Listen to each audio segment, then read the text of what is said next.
उत्तर प्रदेश में सपा के साथ बड़ा खेला हो गया, जिसके बाद लोकसभा चुनाव में जीत का सपना संजोकर बैठी सपा अब संशय में है और शायद यही सोच रही होगी कि जो खेल राज्यसभा चुनाव में उसके साथ हुआ, अगर वही लोकसभा चुनाव में हुआ तो दो लड़कों की पार्टी की बड़ी किरकिरी होगी। सपा की टेंशन क्यों बढ़ गई? आखिर राज्यसभा चुनाव में ऐसा क्या खेल हुआ जिसकी वजह से अब अखिलेश की सांस थम गई? दूसरी तरफ डिंपल यादव ने क्यों अपनी ही पार्टी के नेताओं को समय का चक्र घुमाने की चेतावनी दी? जानने के लिए वीडियो के अंत तक बने रहें, क्योंकि वीडियो के अंत में मैं आपको बताऊंगी कि आखिर सपा के बागी नेताओं के पास ऐसा कौन सा फोन कॉल आया जिसके बाद दावा किया गया कि उनकी अंतरात्मा जाग उठी है। बताएंगे आपको सब कुछ, लेकिन उससे पहले अगर आप हमारे चैनल पर नए हैं तो जल्दी से बेबाक पल्लवी को सब्सक्राइब करके बेल आइकन दबा दीजिए, क्योंकि खबरों का विश्लेषण करके मैं आपके लिए लाती रहती हूं। कहीं ऐसा न हो जाए कि आपसे हमारी कोई वीडियो छूट जाए। और हाँ, अगर आप हमारी वीडियो फेसबुक पर देख रहे हैं तो लाइक और फॉलो करना बिल्कुल ना भूलें।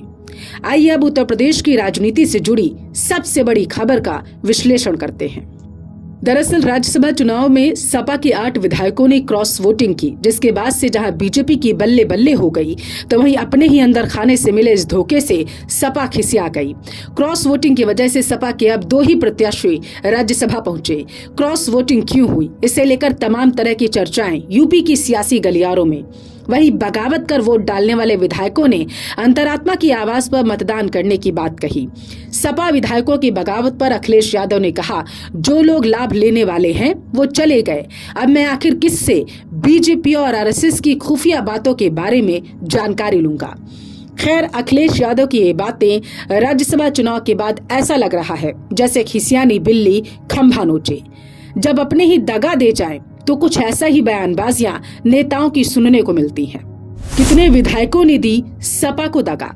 जानकारी के मुताबिक ऊंचाहार से विधायक मनोज पांडे, कालपी से विनोद चतुर्वेदी, चायल से पूजा पाल, गौरीगंज से राकेश सिंह, गोसाईगंज से अभय सिंह, जलालपुर से राकेश पांडे, बिसौली से आशुतोष मौर्य और अमेठी से महाराजी प्रजापति ने अंतरात्मा के नाम पर वोट देने की बात कही।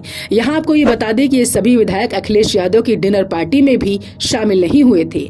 अचानक क्यों जागी विधायकों की अंतरात्मा?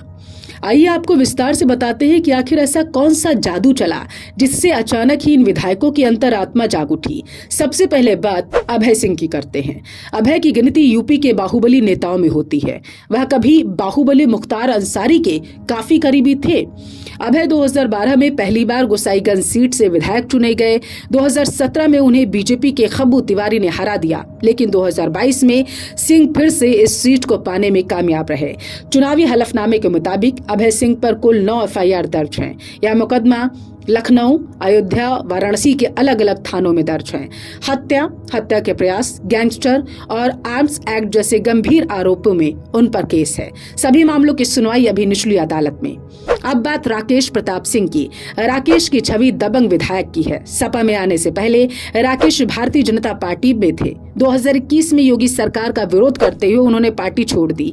2022 विधानसभा चुनाव में राकेश ने चंद्र प्रकाश मटियारी को करीब 7,000 वोटों से चुनाव हराया। चुनावी हलफनामे के मुताबिक राकेश पर 2022 के चुनाव तक 4 एफआईआर दर्ज थी। यह मुकदमा सुल्तानपुर, अमेठी के अलग अलग थानों में दर्ज है। वहीं दूसरी तरफ अम्बेडकर नगर के जलालपुर से विधायक राकेश पांडे ने भी अंतरात्मा की आवाज पर राज्यसभा चुनाव में क्रॉस वोटिंग की। पांडे की अंतरात्मा जागने की बड़ी वजह उनके बेटे रितेश पांडे का राजनीतिक मूव है। दरअसल अम्बेडकर नगर से बीएसपी के सांसद रितेश ने हाल ही में भारतीय जनता पार्टी का दामन थामा। अब माना जा रहा है कि पुत्र मोह में और बेटे का राजनीतिक भविष्य को देखते हुए राकेश ने पलटी मारी है। चुनावी हलफनामे के मुताबिक राकेश पर लखनऊ के हजरतगंज थाने में एक मुकदमा है। यह मुकदमा साजिश और अपराध छिपाने से जुड़ा है। चलिए अब बात महाराजी प्रजापति की। वोटिंग से पहले महाराजी ने मुख्यमंत्री योगी आदित्यनाथ से मुलाकात की। महाराजी की पति गायत्री अभी जेल में बंद है और उम्र कैद की सजा काट रहे हैं। उनके खिलाफ मनी लॉन्ड्रिंग और आईपीसी के कई गंभीर धाराओं में केस दर्ज। गायत्री की जमानत याचिका हाईकोर्ट से भी खारिज हो चुकी है। सपा के बागी विधायकों की लिस्ट जरा लंबी है। अब बात जालौन के कालपी से विधायक विनोद चतुर्वेदी की। चतुर्वेदी की क्रॉस वोटिंग करने के पीछे स्थानीय समीकरण बताया जा रहा। 2022 में चतुर्वेदी ने सपा के सिंबल पर निषाद पार्टी के छोटे सिंह को हराया। हालांकि जीत का मार्जिन काफी कम था। चतुर्वेदी सपा में आने से पहले कांग्रेस में थे। वहीं दूसरी तरफ रायबरेली के ऊंचाहार से विधायक मनोज पांडे ने वोटिंग के बीच सपा के मुख्य सचेतक पद से इस्तीफा दे दिया। पांडे ने भी अंतरात्मा की आवाज पर वोटिंग करने की बात कही। हैरानी की बात यह है कि पांडे को अखिलेश यादव का करीबी माना जाता है। 2012 में वे जब पहली बार विधायक बने तो उन्हें कैबिनेट में शामिल किया गया था। मनोज पांडे के मन बदलने की बड़ी वजह रायबरेली लोकसभा सीट है। इस बार यह सीट समझौते के तहत सपा ने कांग्रेस को दे दी, जबकि पांडे खुद यहाँ से चुनाव लड़ना चाहते थे। वहीं बदायूं के बिसौली से विधायक आशुतोष मौर्य के भी क्रॉस वोटिंग करने की चर्चा है। आशुतोष कद्दावर नेता स्वामी प्रसाद मौर्य के करीबी माने जाते हैं। मौर्य के पाला बदलने के पीछे बदायूं का स्थानीय समीकरण है। वहीं चायल से विधायक पूजा पाल के भी क्रॉस वोटिंग करने की खबर। पूजा पूर्व विधायक राजू पाल की पत्नी है। 2022 के चुनाव में पूजा ने अपना दल के नागेंद्र पटेल को हराया था। पूजा के सपा छोड़ने की चर्चा 2019 से ही लग रही थी, लेकिन 2022 के चुनाव में अखिलेश ने उन पर भरोसा जताया। 2023 में अतीक अहमद के एनकाउंटर के बाद उनकी नजदीकी सरकार से ज्यादा बढ़ गई। कहा जा रहा है कि पूजा के यूटर्न लेने के पीछे लोकसभा चुनाव का समीकरण है।